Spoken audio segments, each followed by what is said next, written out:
अब chairman PTI को लंबा अरसा तक जेल में रखने के कुछ किरदार उनकी वकला टीम का भी नजर आता है। वकला टीम के मुख्तलिफ अरकान की जानिब से केस लड़ने की बजाय मीडिया पर ज़्यादा से ज़्यादा प्रेजेंस, ज़्यादा से ज़्यादा जलवागर होने की ख्वाहिश ने मुख्तलिफ केसेस को ख़राब किया है, जिसकी एक मिसाल चेयरमैन पीटीआई की अटक जेल से अडयाला जेल में मुंतकिली के मामले पर मिलती है। और फिर जब अडयाला जेल मुंतकिली होती है तो फिर अटक जेल पहुँचाने की ख्वाहिश की जाती है।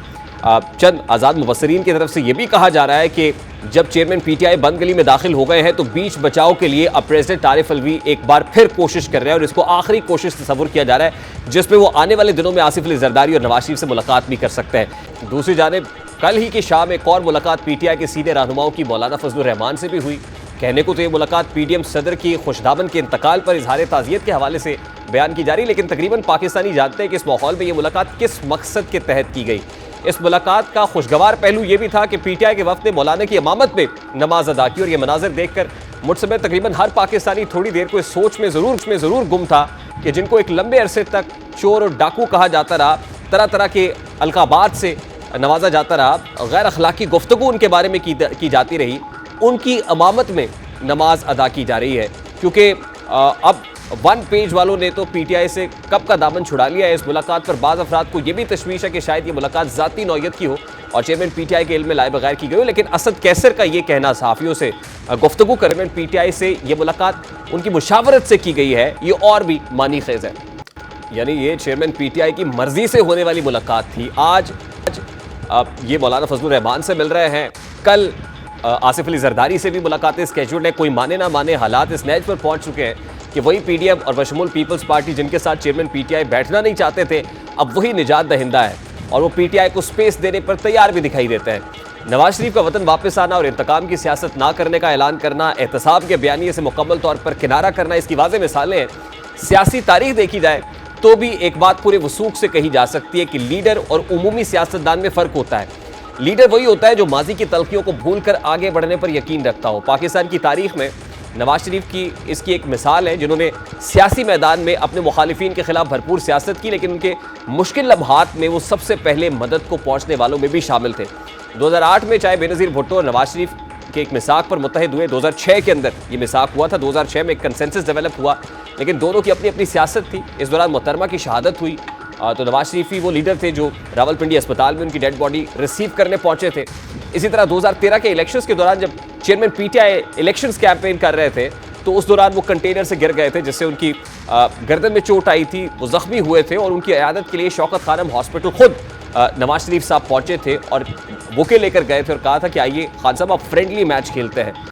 इस बार भी नवाज शरीफ के पास माजी करीब को भूलकर नई शुरुआत करने का बेहतरीन मौका है। देखना बस ये है कि वो लीडर बनते हैं या फिर अमूमी सियासतदान। अगर अब भी वो एक कदम बढ़कर अपने मुखालिफिन को गहरी खाई से निकलने में कोई मदद फराम करते हैं तो बिलाशुबा तारीख में उनको एक लीडर के तौर पर याद रखा जाएगा। चेयरमैन तहरीक इंसाफ के खैर खा उनको ये मशवरा भी दे रहे हैं कि अगर चोर डाकुओं की गर्दान की बजाय सियासी जमातों के साथ डायलॉग के जरिए बचता है मामला तो अपना चाह लेना चाहिए और मुल्क को भी आगे बढ़ने देना चाहिए। कभी चंद माह तक जुमा वो दिन होता था जब कोई अदालती फैसला मुस्लिम लीग नून के खिलाफ आता तो पीटीआई के हामी और यहां तक के सीनियर रहनुमा भी मुस्लिम लीग नून को तंजिया अंदाज में मुखातिब करते हुए जुमा की मुबारकबाद देते थे।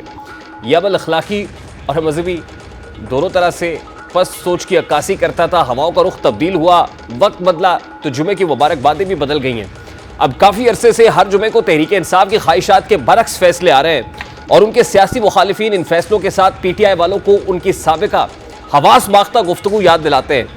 आज फिर जुमे के रोज़ चेयरमैन पीटीआई के खिलाफ साइफर केस में जमानत खारिज और ट्रायल रोकने की दरखास्त के खिलाफ फैसला आया है और इस्लामाबाद हाई कोर्ट ने चेयरमैन पीटीआई इमरान खान की साइफर केस में दरखास्त जमानत और मुकदमा अखराज की दरखास्तें मुस्तरद कर दी हैं, जिसका तफसीली फैसला भी जारी कर दिया गया है। जमानत के फैसले को बगौर पढ़ा जाए तो इसमें तकरीबन असल केस का 99% फैसला कर दिया गया है।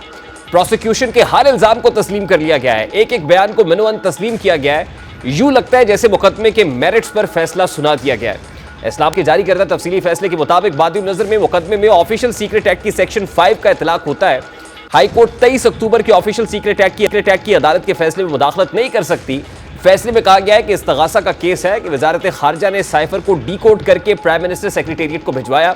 चेयरमैन पीटीआई ने बतौर वजीर आजम साइफर को वसूल किया और बज़ाहिर गुम कर दिया। अदालती फैसले में लिखा गया है कि इस्तगासा के मुताबिक साइफर के मंदरजात को ट्विस्ट करके सियासी मकासद के लिए इस्तेमाल किया गया।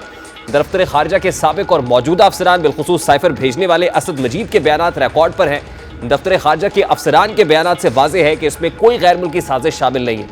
तहरीरी फैसले में कहा गया है कि इस बात से इनकार नहीं कि शफाफ ट्रायल मुल्जिम का बुनियादी हक है। आर्टिकल 10A के तहत मुल्जिम को शफाफ ट्रायल का हक दिया जाए। ट्रायल कोर्ट की ऑब्जर्वेशन से किसी किस्म का तासुब जाहिर नहीं होता।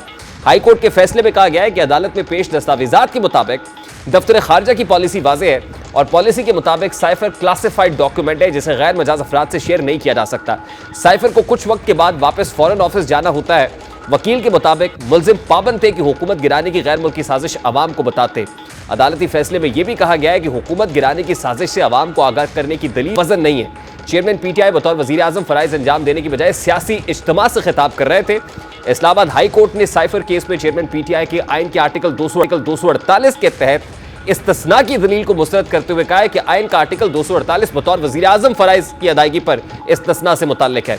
पिटिशनर का साइफर से मुतालिक सियासी इज्तिमा से खिताब बतौर वजीर आजम अदा की जाने वाली जिम्मेदारियों में नहीं आता है। तहरीक इंसाफ के वकला की टीम की जानिब से इस फैसले को मुस्तरद करते हुए सुप्रीम कोर्ट में चैलेंज करने का ऐलान कर दिया गया है।